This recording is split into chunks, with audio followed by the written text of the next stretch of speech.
Hello, and welcome to Cocktails with a Twist of History, your digital destination for all things cocktails. We bring history to life through cocktails. Today, I would like to talk about Tiki and Tiki cocktails. So, Tiki was born in the 1930s and the 1940s. It was inspired by the Polynesian and the South Pacific, but it really was a made-up idea. It was a way for people to escape for a while, mostly a population that couldn't travel, and they didn't have the means for a vacation. So they created a fantasy. This included mystic ideas, music, and of course, cocktails. Interestingly enough, most of these cocktails were very complicated, and they required a large garnish for the presentation. It was created originally in Hollywood, California. This makes sense. And it was created by a legend in the cocktail world, a guy by the name of Don the Beachcomber. My theory is that now that Prohibition was a thing of the past, people were ready for not just a cocktail, but an experience. Don Beach, his real name was Ernest Raymond Beaumont Gant, was born in 1907 in New Orleans, Louisiana. Maybe, we're not sure of that. And as a young man, he developed a passion for traveling. So in the 1920s, he and his grandfather went on a globe-trotting journey to exotic lands and tropical destinations. Because of this, that's why he named himself Don Beach. This is also where he learned a lot about rum. He knew everything. There was rumors that he and his grandfather were rum runners during the Prohibition. In 1934, he opened his first restaurant in Hollywood, California, and named it Don the Beachcomber. It would become an epicenter of Tiki culture. This is where he introduced Americans to the exotic cocktails and the romanticized version of the South Seas. He had a very innovative approach to mixology. He created a wide array of elaborate secret cocktails, secret recipes, and featured interesting ingredients, plus a lot of rum and over-the-top garnishes.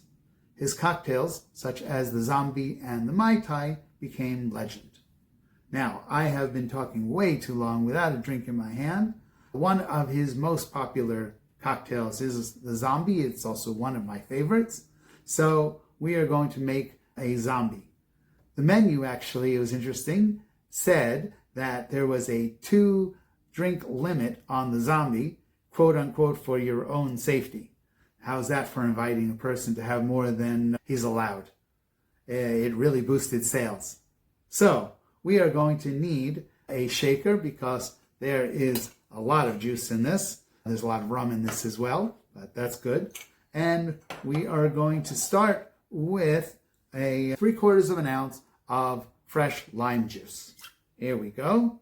This also needs a 1/4 ounce of grapefruit juice. Now, I happen to put a little bit more grapefruit juice in mine. I happen to like grapefruit juice, so okay. We are going to use 1 teaspoon of grenadine. Here is our grenadine. Hold on. Remember, grenadine is not alcoholic usually, but it is what makes it red. Pomegranate juice is really what it comes with, some sugar. Now, we are going to need rum. We are going to take 1.5 ounces of some white rum. So we are going to use our white rum. I'm just using actually plain Bacardi rum for this part.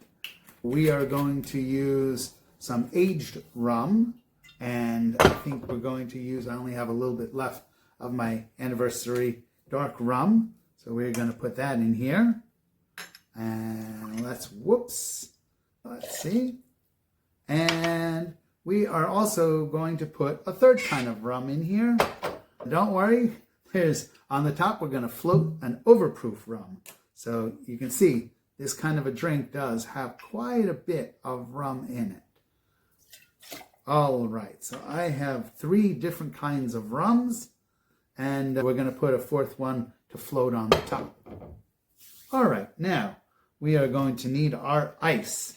And like I always say, Got to have a lot of ice. The truth of the matter is I happen to not have a tremendous amount of ice in the house tonight, but that is the way it goes sometimes. Here we go. I have got some ice. We're going to put our top on. Cap. Like always, make sure you're holding it. And we're going to shake. Now, this probably needs a little bit of shaking, but this should be good. You can see already it's getting cold. There we go. And we are going to put it into our glass.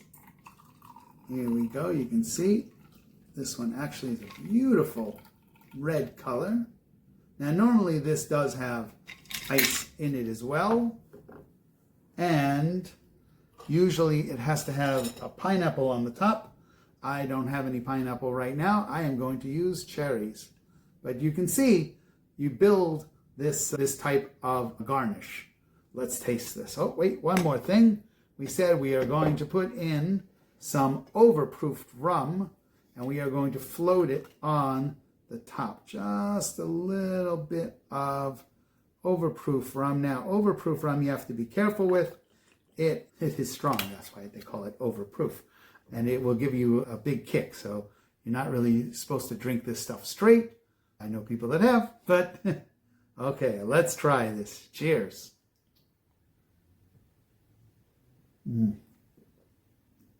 Oh, wow. So the different rums play well together and they really complement each other. You can taste the grenadine. You can taste the grapefruit juice. Really, actually, it's the lime juice that's coming in very strong on this one.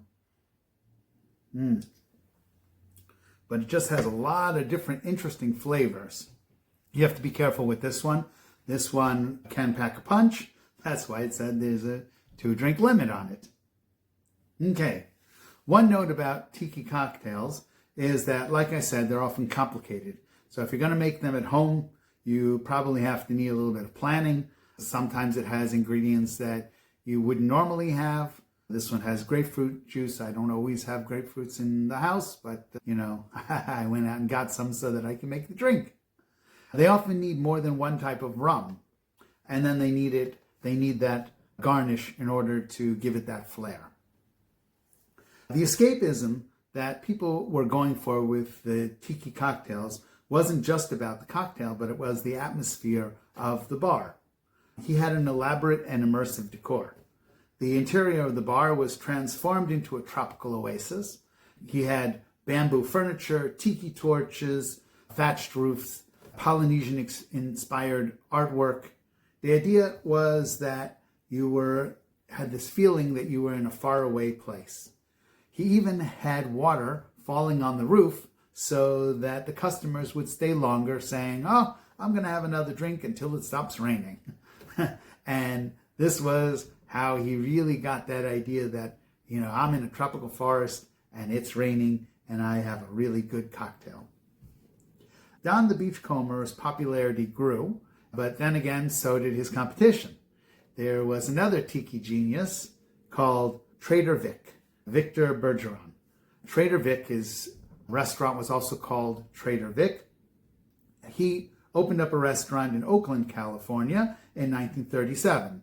And like Don the Beachcomber, he offered exotic cocktails and Polynesian-styled art and decor, but he had a unique twist. His bar and restaurant offered trading, meaning that you could come in there with an item for decoration and trade it for a cocktail. His customers were part of the creation of the restaurant. Both of them franchised and then opened up a lot of restaurants around the United States and even in Hawaii. By the 1970s, though, popularity of tiki died down. It had a little bit of a revival in the 1990s, and then about 15 years ago, with the craft cocktails, it came back again.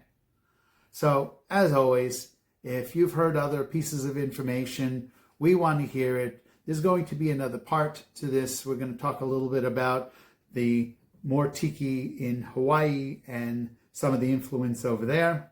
But In the meantime, you can put something in the comments, you can email us, or you can tell it to the bottle. We want to hear it. Also, please, like always, we want you to like, we want you to subscribe, we want you to follow.